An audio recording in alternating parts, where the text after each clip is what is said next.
On today's episode of Unlocking the Club, I am thrilled to be in conversation with the Honorable Monica F. Wiley.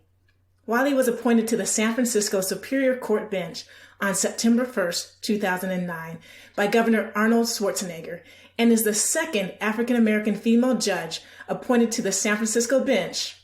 During her tenure with the San Francisco Superior Court, Judge Wiley has presided in the civil, criminal, family, delinquency, and dependency departments in both trial and calendar courtrooms. Judge Wiley is a member of the 2021 to 2023 Judicial College Steering Committee, a member of the faculty for the California Center for Judicial Education for New Judges Orientation, and a faculty member for the B.E. Whitkin Judicial College, and is an adjunct professor at UC Hastings College of the Law. Judge Wiley currently serves as a task force member on statewide committees focused on civility and the elimination of bias in the legal profession, and on the advisory committee of Central Legal de la Raza's Youth Law Academy. Judge Wiley earned her J.D. cum laude from Howard University School of Law. She received her bachelor's degree in political economies of industrial societies from the University of California at Berkeley and was a 4-year letter winner as a member of the Cal women's basketball team. Thanks for tuning in as we unlock the club with our guest, the Honorable Monica F. Wiley. Welcome to the Unlocking the Club podcast, where we host honest and direct conversations about journeys of access, personal truth, and reclaiming space. We share our truth so that you can find the key to own your truth, honor your journey, and reclaim your space.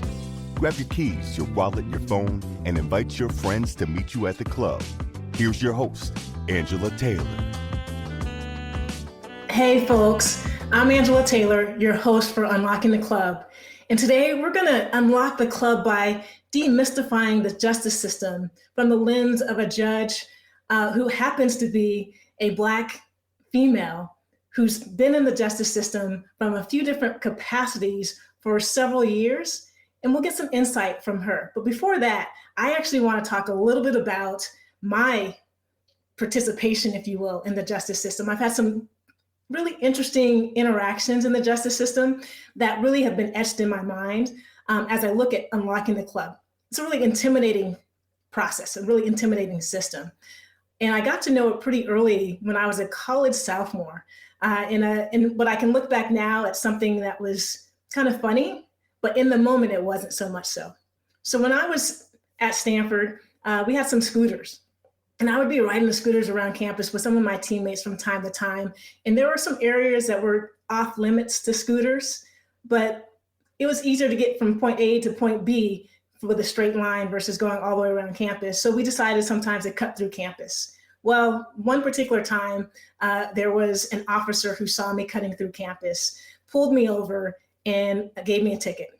When I had that ticket, I had to show up in court about a month and a half later. And I had never been ordered to court before. I didn't know what to do. Had gotten some advice from one of my assistant coaches on the women's basketball team about what to do, what to say. You know, I was guilty as charged. I was literally riding through the middle of campus. There was no way I was going to get out of this. And as I'm standing before the judge and he calls me, he looks at me for a second and he says, "I need you to approach the bench." And in that moment, my heart was sinking. I didn't know what was going to happen. I'm embarrassed to a certain extent, right? I'm not a high profile student athlete, but I was a student athlete representing the Stanford women's basketball team at the time. And as I approached the bench, I was just worried that, again, right, he was going to put me in handcuffs, send me to jail. I didn't know what was going to happen. And he looks at me and he says, "I think you were my daughter's coach at basketball camp last summer. Look, you're not supposed to be doing this. Like, I'm going to let you off the hook this time, but make sure you don't do it again." Again, in that moment, recognizing that who you know really matters was my first taste of the justice system, right? A system that, again, is really intimidating. My second taste was when I was in New York City and I was called for jury duty. And I was sitting in the jury waiting area, waiting to get called. I was looking around at everybody else from New York City that was to my left and the right in the room. And I recognize, first and foremost, like if I was a teacher or a parent and my kid was in 8th or 9th grade, I would actually have them join me in the jury box. Because if you see who a jury of your peers really is, you may choose to make some different choices in those moments where you can find yourself in trouble. So again, it's one of those systems and those structures that we all, since the beginning of time, have heard about. But unless you've had an encounter in the justice system, it's this mythological thing. And I think what we've seen over the last couple of years, it could be a really intimidating space, particularly for those of us who are in the historically excluded or marginalized identities, because oftentimes you don't have somebody on the bench as a judge who looks like you, who may understand your lived experience, who may give you the benefit of the doubt in certain cases. And so that's why we really want to have this conversation. Excited about today's discussion with our special guest, the Honorable Monica F. Wiley, who I want to know not just the work that she does, but who she is inside of the journey that she's had to take to getting to the place that she is now, where she's actually a judge in San Francisco. Monica, hello. Thank you so much for joining us. How are you doing today? I'm great, and thank you so much for having me. Absolutely. I'm excited. Are you excited to be here? Well, this is a rare occasion where we have like Stanford Cardinal and Cal, like right in the same space and on the same team. So it's an honor to be in the space with the Cal Bear today. Thank you. Awesome.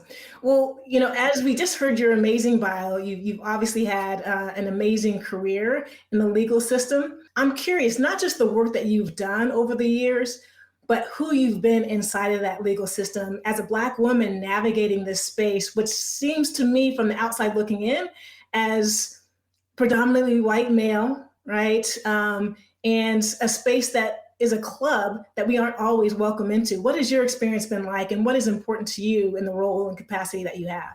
Well, just kind of by way of context, I was appointed by Arnold Schwarzenegger in 2009, September 1st, 2009. And I was the second African-American female appointed to the bench in San Francisco. So in the 160 plus year history of the San Francisco Superior Court bench, we'd only had 2 African-American women actually appointed to the bench. We now, in 2022, have a third. So the first actually was elevated to the Court of Appeal. So we really only have, again, 2 in San Francisco. So when you say that there is kind of an exclusive club in terms of diversity in the judiciary, I think that really is a kind of, in San Francisco, a microcosm really of nationally kind of what the trends are. When I became a judge in 2009, there was no one, only one person who really looked like me. She became my mentor judge. She's been someone who I have looked, up to and modeled my career after. But walking into any room and how is this different from college or law school or any other real professional walk, where you walk into a room and you might be the only African-American, you might be the only African-American woman. And you've kind of layered all of that with, I was appointed at 39. So I'm the youngest member of my court. I'm the second African-American female, and I'm only, again, someone who it's very rarefied air that I was a part of initially. Which is just mind-blowing considering, right, you're operating in San Francisco and California, and what we all think of the progressive state where there's a lot of diversity. We think about the landscape across the country and what the numbers must look like I'm here in Idaho, right, in any other place. And for you, what was the sense that you had? I talk about this quite a bit with our guests. Society has this way of pigeonholing Black women into the roles that we can and should have, and those that are off limits to us. What gave you the audacity to think that this was a path that you could take or wanted to even endeavor to take? Dr. Shirley Wiley. So my mom was a career educator. She spent over 35 years in education, and she had 2 daughters. And she told us when we were, my sister's 2 years older than I am, she told us when we were about, I think, 10 and 12, one of you is going to be a doctor and one of you is going to be a lawyer. And I don't care who's who or what's what. So I was terrible in math. And so I quickly signed up for the lawyer card. My sister signed up for the doctor card. So she's a doctor. She practices in Fresno. I was an attorney. It never was, are you going to finish high school? Are you going to finish college? It's what college are you going to? And then after that, it's what graduate school are you going to? What, professional degree are you going to obtain? And so when you say the audacity, I had no choice. My mother was there pushing, pulling, all the way along my career. And so, I was fortunate. I just listened to her, and when she told me, to work harder, I worked harder. Yeah. So we need a Shirley Wiley in all of our lives, right? Someone who speak it into existence and make it happen, right? She said, you're going to be either a doctor or a lawyer, and she has a daughter that's a doctor and a daughter that's a lawyer. That's pretty amazing, and can only imagine how amazing she was to have been a doctor, in her generation. Well, she got her educational doctorate when my sister and I were in our late teens. And, thinking about that now, having two daughters, a husband, and going back to school, because she had to go, back to school to pick up a lot of credits so that she could get her educational doctorate. It took a lot of perseverance. And there's a picture that my sister and I have on the day of her graduation when she received her doctorate, and it says, "We want to be doctors just like my mom." And so I think, when you have that kind of a role model, as I said, you really don't have a choice. You're going to hopefully achieve very good things in life. You remind me, a few weeks ago, I had the pleasure of going to the National Museum of African American History in DC. And if you haven't been, it's incredible. And don't just spend a day, right? You're probably going to need to be there several days just to take in all the information, some of it overwhelming, some of it inspiring and motivating. And one of the things and threads that really resonated with me was all these women, who were juggling so many different things, were the caretaker for their family, whether it was their spouses or their children or whoever else, was in their family, was working a full-time job and having to try to do things to live into what their dreams and their vision was. And I think that is what I'm hearing from you, and what your mother implanted in you all, and that you were able to witness firsthand as she was navigating her own journey to getting a doctorate. I'm curious, is that a burden that, Black women, that you feel that we have to be exceptional because others are watching? I think it goes without saying. I think that, when we, as African-American women, we have such an incredible legacy that when you talk about, what others achieved earlier, before the Civil Rights Movement in the late 19th century, all of that, layered with what they had to face. They had to face Jim Crow law. They had to face, segregation. They had to find the pockets of, exceptionalism where they could, and then build upon it. What is the biggest concern I have today? I hope I don't drive my Tesla too far that I'm not able to charge before I get home. It's incredible what they achieved. It's incredible, I think, how they were able to model and role model success for their children.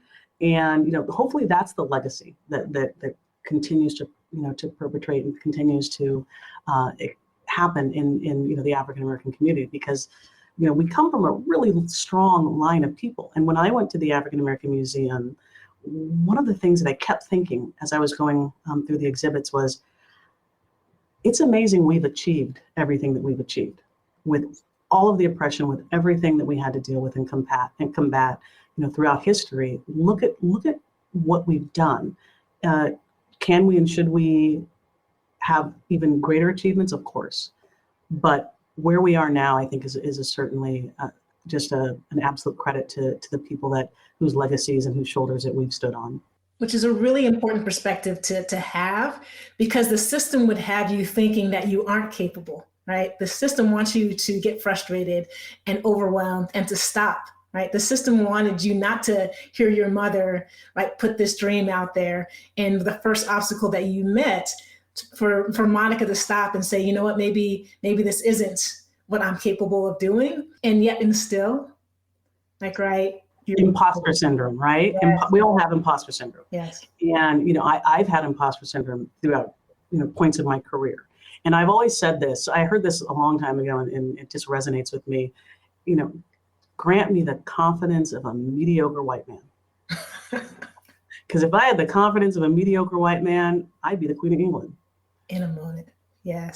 So that everyone has that, and we go through those periods of time. And I think that's when you're talking about networking and seeing people who look like you, who've achieved certain things, and making sure that you have that representation, those role models, that mentorship.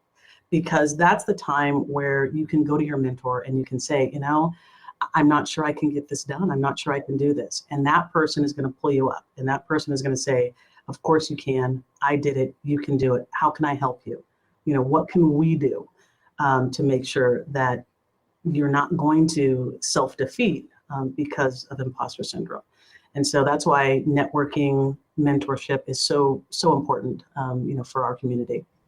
It is. And speaking of, right, the confidence of a mediocre white man, when you said that, it took me back to the recent confirmation hearings for Judge Ketanji Brown Jackson, who I know for me, I watched wall-to-wall coverage, 2:00 in the morning, if I couldn't see it during the course of the day or later. And it was both inspiring and overwhelming. I was proud and pissed off at the same time, right? And in those hearings, as I heard mediocre folks across the days questioning her capability of being on the Supreme Court. And I get curious, I know how I felt as someone, a layperson who hasn't done all the things that you've done in the justice system. I wonder from your perspective, as someone who has earned her place in the court, what it felt like to watch that transpire. I was able to watch a lot of the hearings, and one, I give her all of the credit in the world. I would have been across the table, in somebody's face, probably about 30 seconds into that. She kept her composure. And I think that everything that she had experienced before in life had brought her to that moment. Obviously, President Biden made a fantastic choice. And it reminded me, a good friend of mine was very recently confirmed also to the federal court bench. And she told me about an opportunity that she had to do some judicial training. And so she went to the judicial training, and there was another judge from Kentucky. And so he asked her, as they started their conversation, what law school did you go to? Oh, no. And a dreaded question. A dreaded question. And she said, why does it matter? Because to her, we're both sitting in this room. We're both recently appointed Article 3, Section 2 judges, which is a judicial appointment for life. Does it matter that I went to Yale? Where did you go? Exactly. And so I think that, when I watched the hearings, you had a lot of people who didn't have nearly the credentials that she had. And in fact, if you look very objectively at her credentials, at her work experience, she is the most qualified Supreme Court justice that we have, having had a tremendous amount of trial experience, which none of the other justices have had in the recent past. So I think that, we get into this, she was the first African-American on the United States Supreme Court. She's the most qualified Supreme Court justice that we've had in a long time. And so I give her a tremendous amount of credit. I think that, obviously her family is just extremely proud of her. Her friends are extremely proud of her. And anyone who's known her is extremely proud. And I think a lot of people will say, I knew she was going to be destined for great things. And I'm sure that's true, because I think that the way she handled those hearings indicated really the strength of character that she has. No, that is so true. And the truth of the matter is the other candidates that were being vetted for the nomination were also very qualified, right?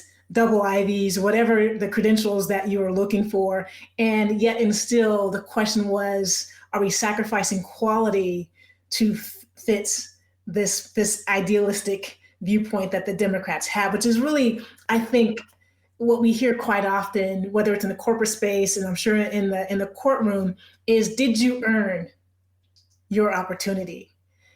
Have you ever had that sense, whether someone said it to you or you felt that people are kind of looking to see, like, did the Honorable Monica F. Wiley earn her seat on the bench? Well, I was 39 when I was appointed.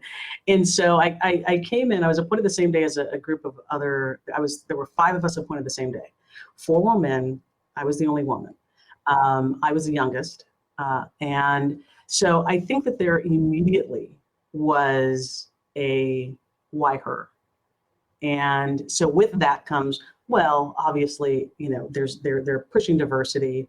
It's a diverse selection, and so that's why she's there. Forget the fact that I had more jury trial experience than the other 4 that were not, that were appointed that day. Forget the fact that the richness of both federal and state practice that I had.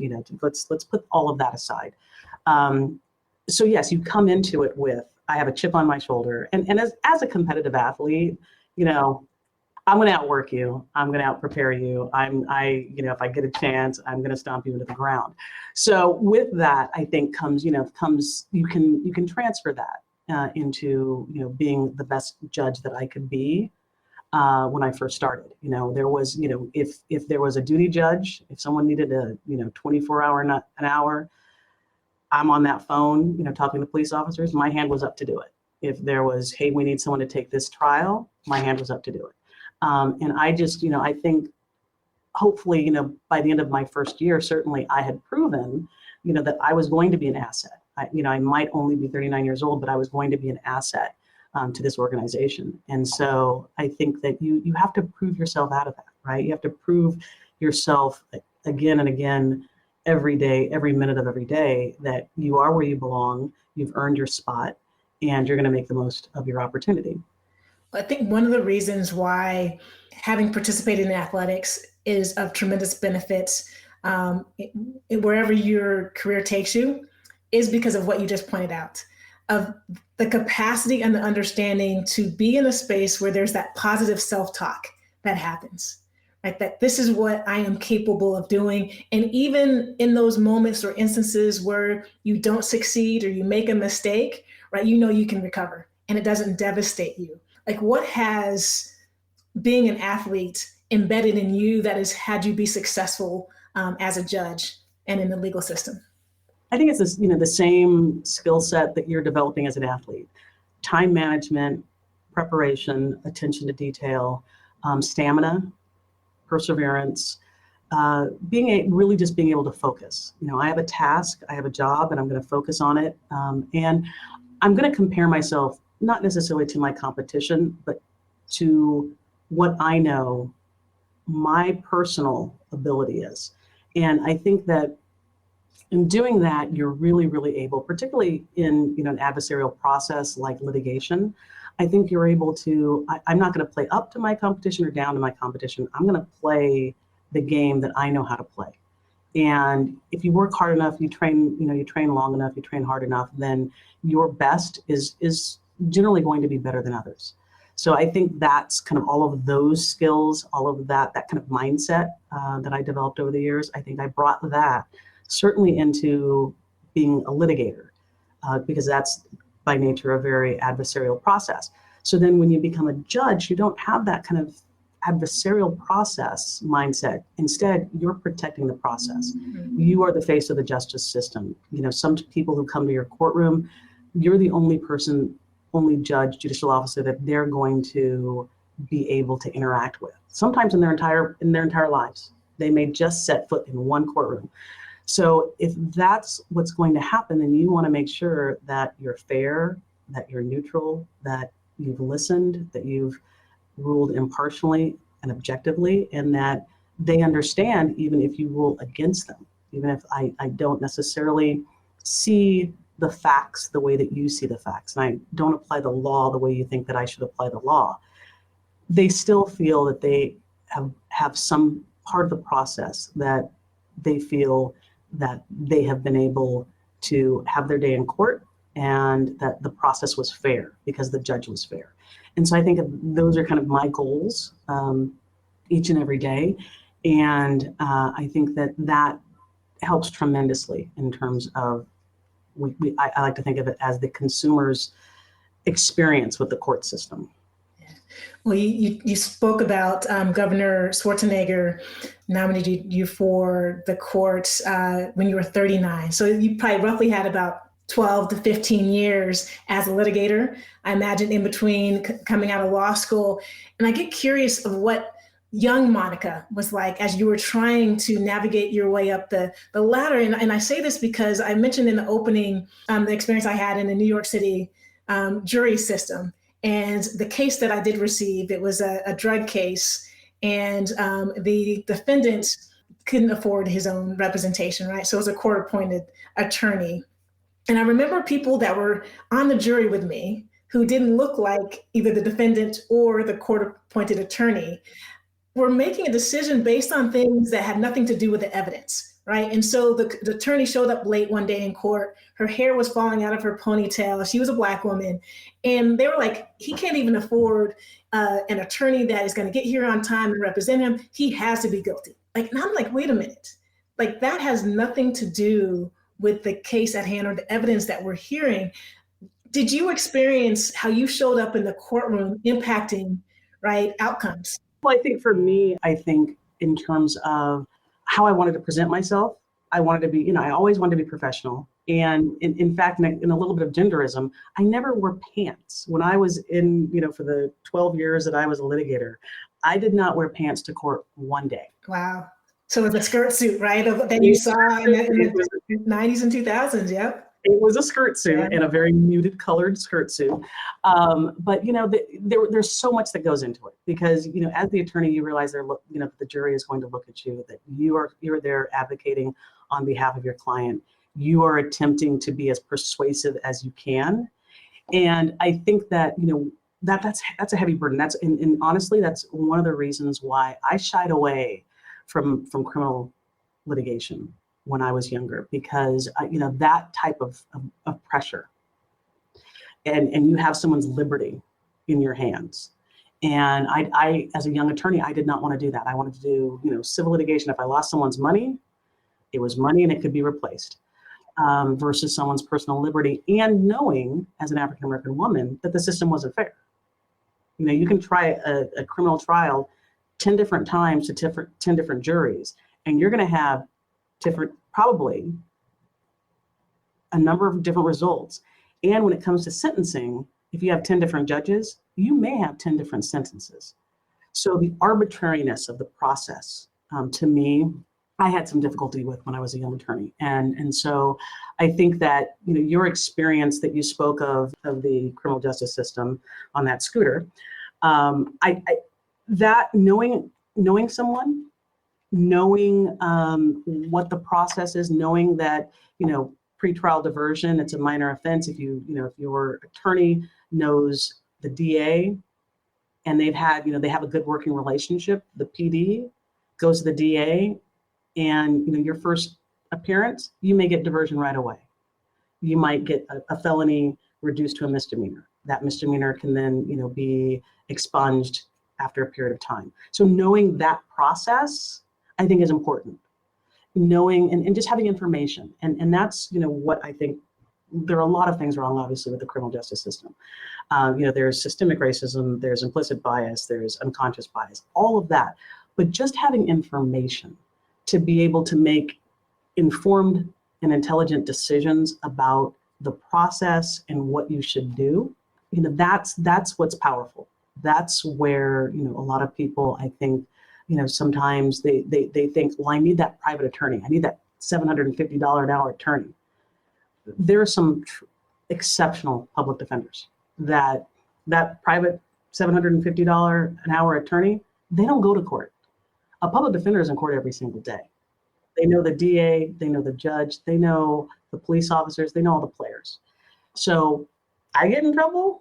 I probably can't, unfortunately, I won't qualify for a public defender, but I would rather go to a public defender because they know what they're doing versus someone who doesn't do criminal law and doesn't step in court every single day.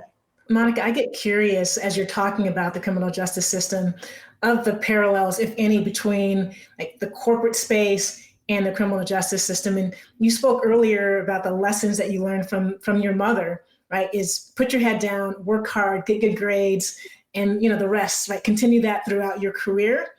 And I think that's what many of us hear, like, right, from our Black parents is, look, don't let them see you sweat, put your head down, work as hard as you can, get good grades, get an education, and then get a good job. And what we don't hear is about the social capital that is needed, right? Of the relationships that are needed to, after you get to a certain level inside of any system, what pulls you through is relationships and trust that is built with those influencers and decision makers inside of organizations. And I didn't know that until well into my career. Is that similar in the club that you are now navigating? Is there another club? It feels like from the outside looking in that, you know, the Honorable Monica F. Wiley, you are in the club. Is there another level to the club in the criminal justice system? There are always levels, right? There are always levels to clubs. And, you know, the real decision makers, people think judges have a lot of power. We don't have all of the power in the criminal justice system. That stems from the charging documents and the charging officials, and that's the district attorney. Who your district attorney is, if you want to talk about, you know, criminal justice reform, sentencing reform, bail reform, you're looking at who the district attorney is, because that's the person who can make all of those things happen. You know, the judges, we are just reacting to what the charges are, what the counts are in the indictment or in the complaint in front of us. And once if a jury convicts, what does the sentencing guidelines then say? You know, what's the low, mid, and high term?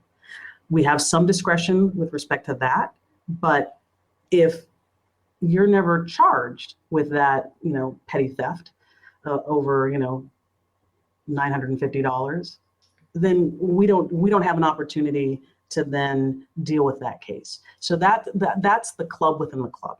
Is really, I think, the district attorney's office, who's in charge of the district attorney's office, and how they are looking at criminal law and criminal justice reform.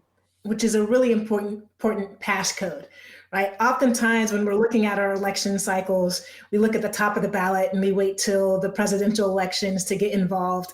But when we look at our local politics, where the district attorneys, the secretary of state, and all of these different roles that do impact outcomes, when they are being elected and where we need more representation, we aren't as consistent of participants in those conversations. And I think that is another place that we can unlock the club, is exactly where you're pointing us to, is understanding all of the dynamics inside of the system.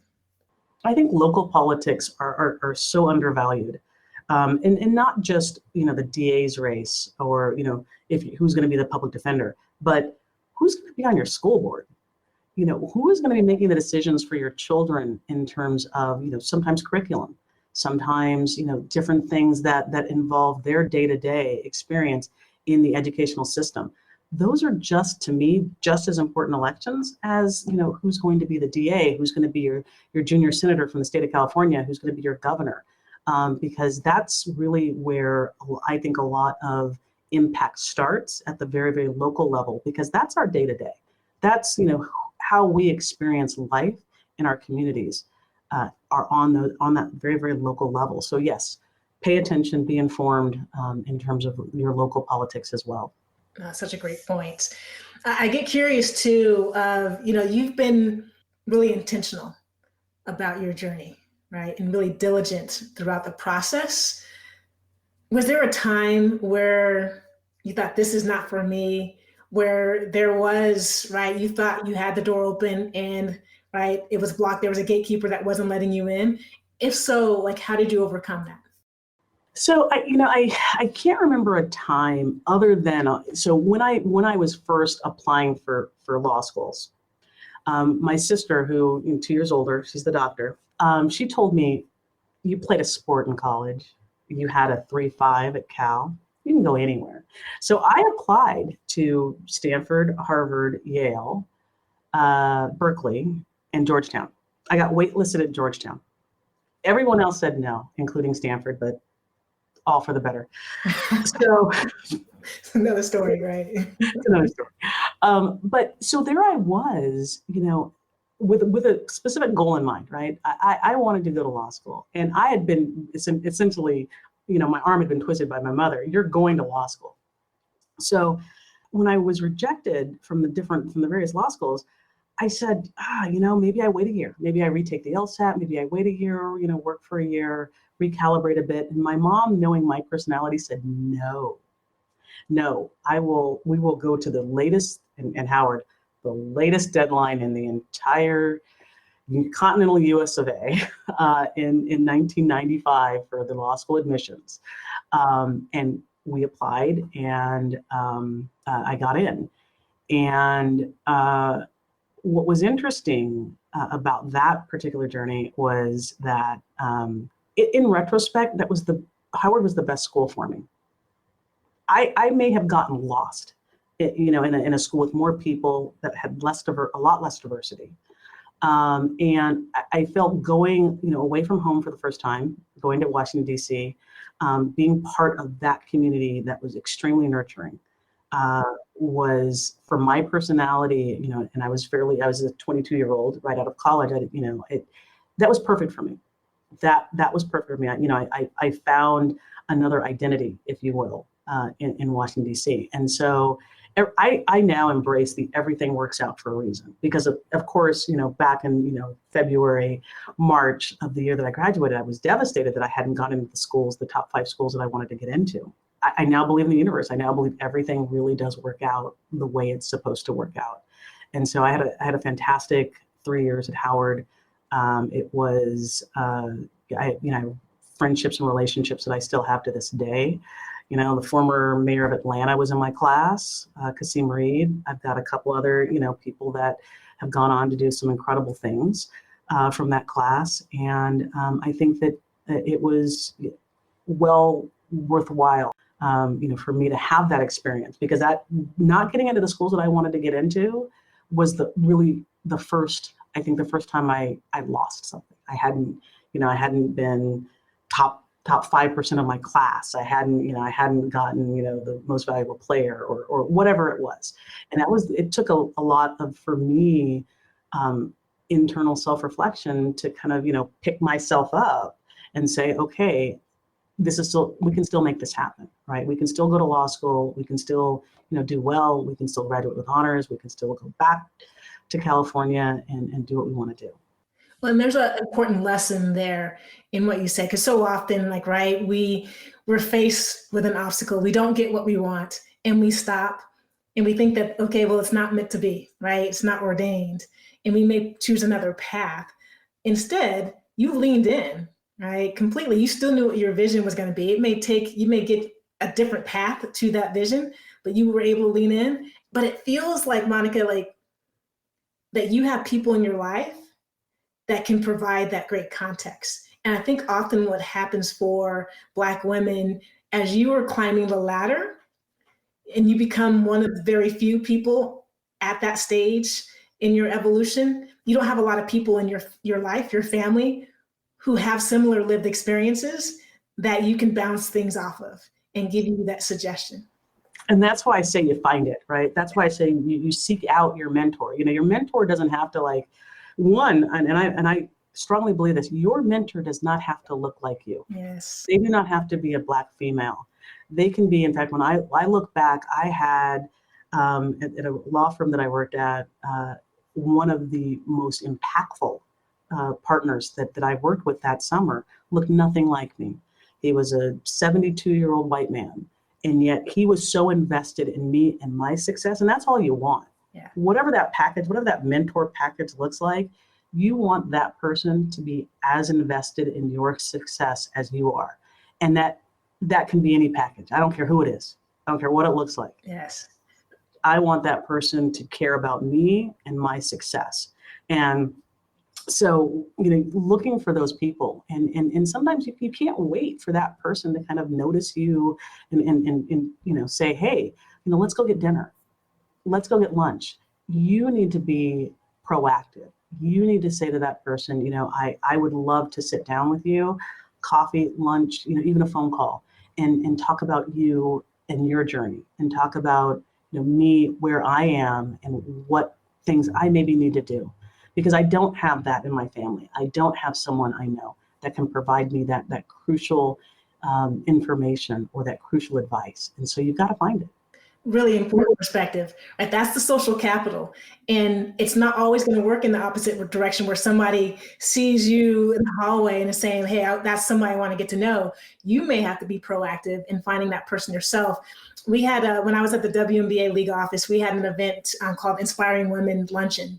And one of our first speakers was Madeleine Albright, who I know passed away recently. And she was taking questions from the audience, and somebody asked, like, who was one of your, most favorite female mentors? And she was like, and she had like a witty sense of humor. And she's like, I got to tell you the truth. Like, women were my nemesis quite often. We got in each other's way because there's a sense of it's either you or me, right? So it was a zero-sum game.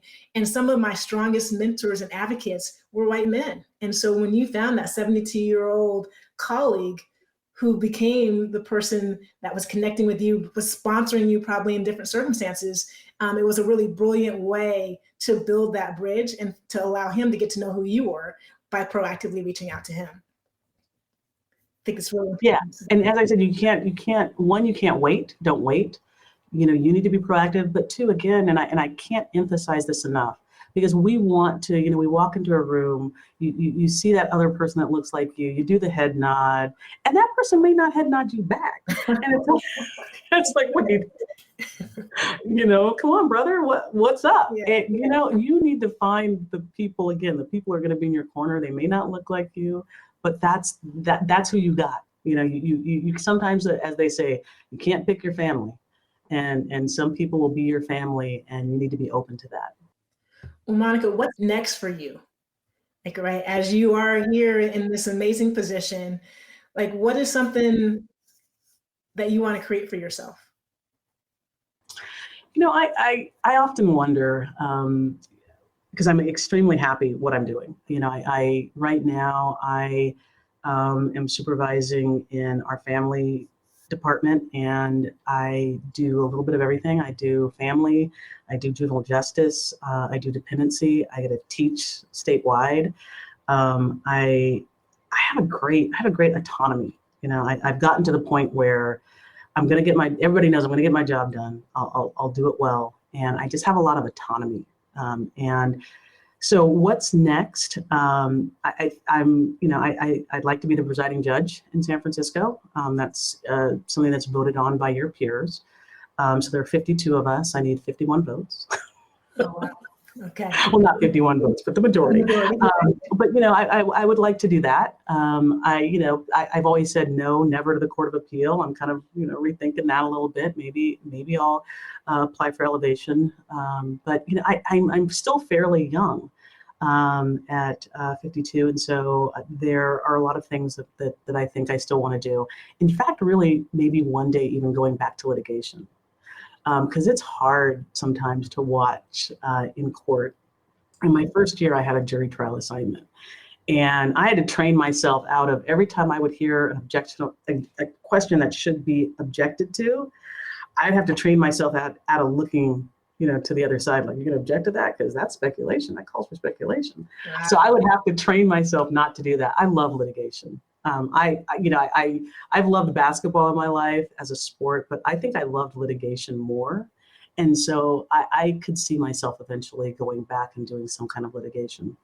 Interesting. It's like when chefs, right? When chefs become executive chefs, they actually are further away from the thing that they're passionate about, and that's actually cooking, right? They're now ordering linens and ordering the inventory and all those different things, and they're not actually in the kitchen cooking.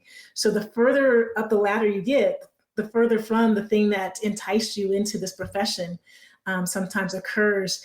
I'm curious, Monica, for you, when we look at what you've accomplished and the intensity of the job that you have, the responsibility,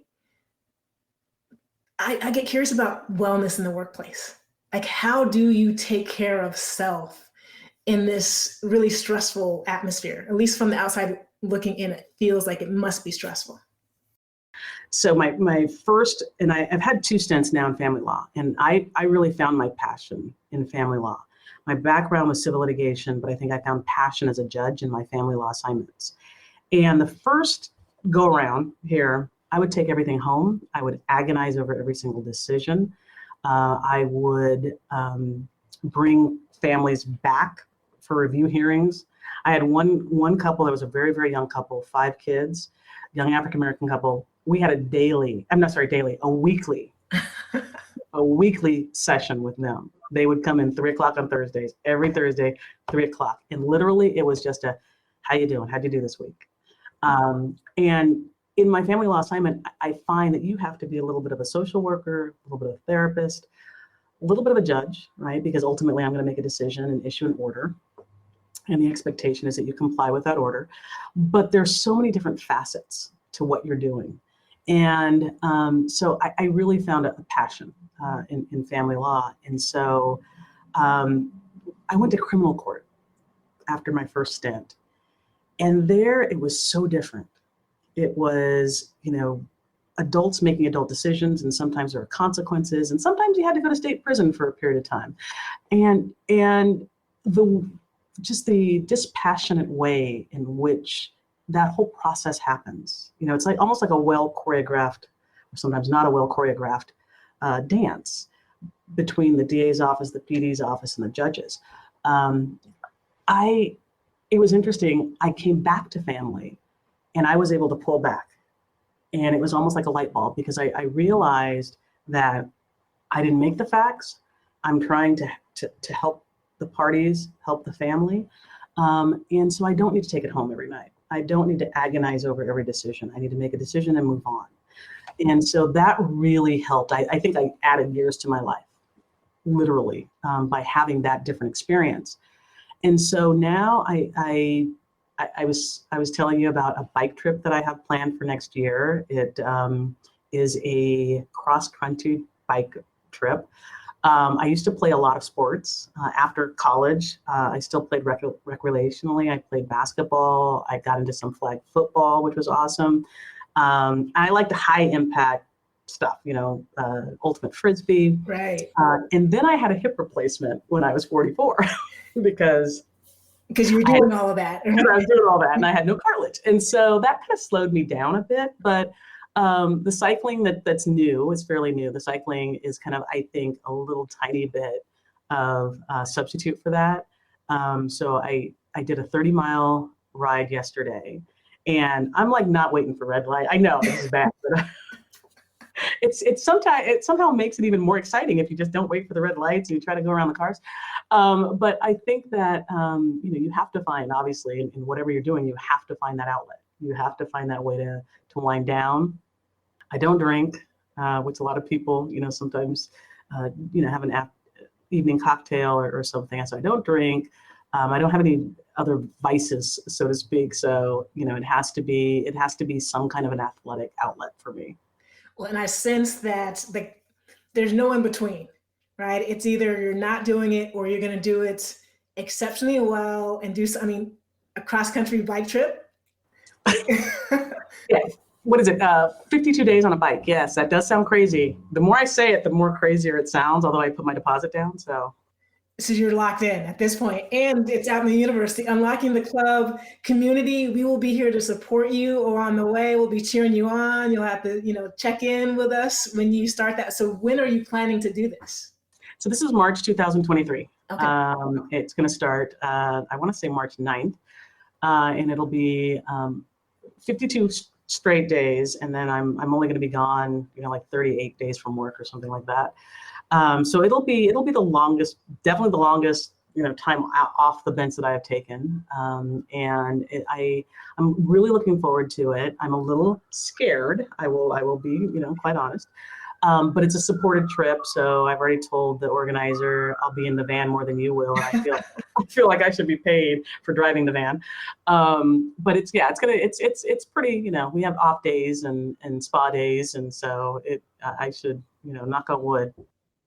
Yeah, well, I'm not sure what your experience was like in COVID the last 2 years, right? And the criminal justice system, like if you were in the courtroom, if you're interacting with people or not, but it feels like that is the remedy for what has happened over the last 2 years, is to be able to get on a bike and see this country. It's a beautiful country. Hopefully you'll head through Idaho All right, let me know if you head this way through Idaho. But I think it's fantastic. Like as soon as you said it, you had me thinking, wait a minute, what's something like that?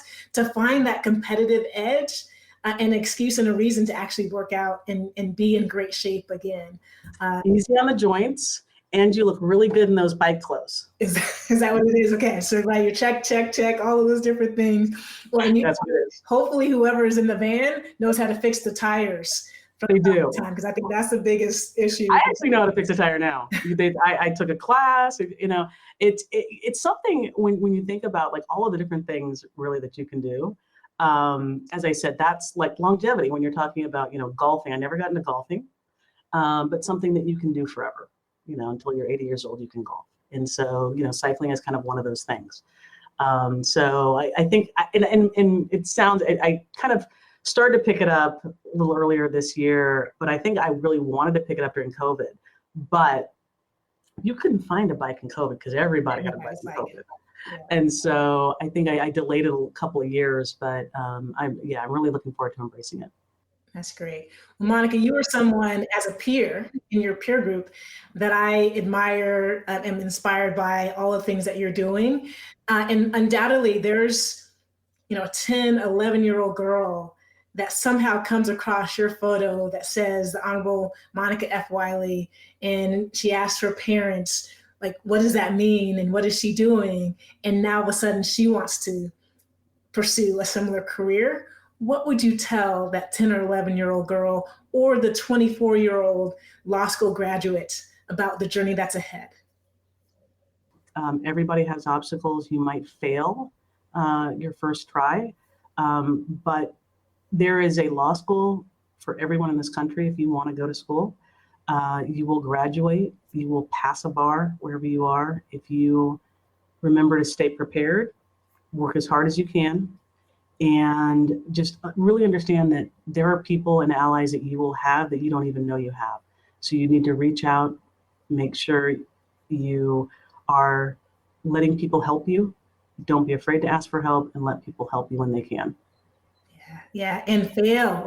Fail means that you're trying to do something. And I think what I'm hearing from you is being an athlete, planning this cross-country bike race or bike ride, right? You learn so much by just trying and doing, and you don't have to do it perfectly the first time, but you get better and you learn more about yourself and about different things. And so I think that's sage advice and really appreciate it. Monica, if you have a few more minutes, would love to take a quick little break and then bring you back for the back nine, where we throw you through a little bit of rapid fire questions here on the hot seat so we can get to know you a little bit better. You up for it? Okay, I am. All right, we'll be right back with the Honorable Monica F. Wiley right after this break. Do you want to stop feeling like you have little to no control over your life's journey and instead amplify your life's purpose? You all know me as Angela Taylor, host of the Unlocking the Club podcast, but I am also a business, career, life, and leadership coach, helping my clients to live their best life. Every day, I help my clients discover what they truly want in life, and then unlock the club on how they can live their best life. If you're like many of my clients, you have found yourself over the years prioritizing everyone else and everything else. Your job, your significant other, your family, your friends, your community, the list goes on and on. Well, I'm here to tell you the best thing you can do for others is to invest in yourself. You don't have to have all the answers. You don't need to succumb to the fear of failure. You don't have to be perfect. You don't need to feel like you're being selfish. You simply need to prioritize you. You may be thinking that coaching is for other people, but trust me when I say that we all could benefit from a good coaching relationship. Together, we'll build a plan to help you amplify your gifts, clarify your goals, and accelerate your journey toward the life you desire, which may be finding financial wealth, spiritual health, relationship success, and/or freedom and flexibility. You no longer have to feel like you aren't welcome into someone else's club. Let me empower you to leverage all of your extraordinary gifts and create your own club. Head on over to unlockingtheclub.com to book a free 20-minute introductory call to learn more about our Unlocking Your Journey coaching packages, or use code UNLOCK to get a 15% discount on the 6-month coaching package. Today is the day to invest in yourself. Let's unlock your journey. So Monica, I imagine you're a voracious reader or consuming podcasts. What are some of the things that you consume in your free time to continue learning? Nothing. Netflix. Netflix is the devil, and it has taken me and it has made me its henchman. No, I do watch way too much TV. During COVID, the Dallas, you remember the original Dallas, 1970? Yes. I went through 14 seasons of Dallas, 30 episodes per season. Nice, JR, Pamela, Bobby, all of them, the Ewings. All of it. But I do read a lot as well. And so yeah, that's my dirty secret. Well, after you cross the country on your bike, what's the next thing on your bucket list? The next thing on my bucket list, that is a great question. I think I'm going to focus on being successful cross country. Okay. If I do that, then I think I would like to take a trip to either France or Spain and do a bike trip there. Oh, that'd be amazing. So besides your home where you're watching Netflix, where's another place that you feel the safest? Oddly enough, on my bench. On my bench, I have a lot because I have so much control there. Interesting. I love that. Wouldn't have expected you to say that. Like, tell me more. Like, so what is that experience like of being? Because I can do the right thing every single day. You know, every case that I have, I can do what I think is the right thing for a family, and I think that or a child, and that is, you know, incredibly. It's just humbling. It's a humbling experience. So, I have control. So I think that's where I feel safest. Nice. Is there a situation, and if so, what is it, where you walk into with trepidation? Public speaking. Really? Yes. I do not like public speaking. And you do it every day. I do it every day. You have to bring people into your courtroom and do your speeches from there. Yes. Well, here's what we should do. So on your bike trip, you should do some public speaking in every city that you all stop in along the way. No. You're like, focus on one thing at a time. Well, as you are traveling cross country and you hit, an amazing market with fantastic restaurants and you have reservations for 5, who are 4 other people that you would invite to dinner with you? Well, I've got Barack Obama sitting right above me. So Barack Obama, I would invite, that's a great question. I think I would actually invite Eleanor Roosevelt. There's so many different facets to what she did for our country that I think to this day, no one really knows. I would also invite someone new to the table, Paulie Murray, who was a woman who was at Howard and Columbia and a lot of different places as a lawyer. She is widely now known to have essentially authored some of our greatest constitutional privacy rights theories for the women's movement and for the civil rights movement, and should have argued maybe the Brown versus Board of Education, but was not given the opportunity to. Wow. And so I would invite her because I think she's just an absolutely fascinating legal giant that not a lot of people know about. And then I have 4. I have one more person. One more. Oh, one more person. All right, Denzel Washington, only because, to this day, he's so good looking, really. Yeah. And so I would invite Denzel Washington to the table as well. Nice. All right. So Holly, Denzel, Eleanor, and Barack. That's an amazing dinner. Let me know when and where you have reservations. I'm going to try to get the table next to you and eavesdrop on that conversation for sure. Monica, a couple more questions. What's one bit of advice that you received at some point on your journey that to this day still resonates with you? It was when I became a judge, and it was, you are no longer part of the process, you're responsible for the process. And by that, they meant, the system, again, the system of justice as we know it is imperfect, but it's the best we have, and certainly I think the best in the world.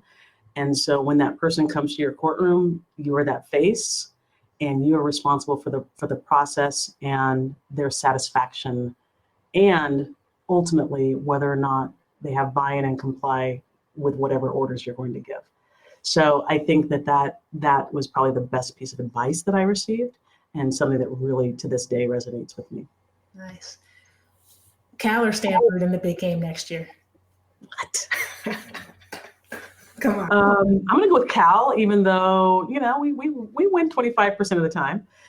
So hopefully, it'll be at our house. So hopefully we'll be able to win that game. But, the Cal-Stanford rivalry, I never bought into it. Same here. When we were like, 10% body fat playing basketball, I never bought into it. But as soon as I left, all of a sudden, it became so much more important to me. Really? And so it did. I don't know why. So to this day, I've got a couple of, Stanford, as you know, some Stanford friends.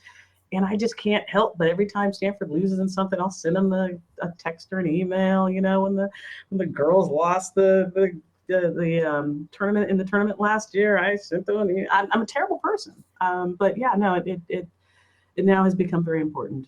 Well, you took the words right out of my mouth. I wasn't going to use those particular words about being a terrible person, but being on the other side of those texts of rubbing it in have been painful.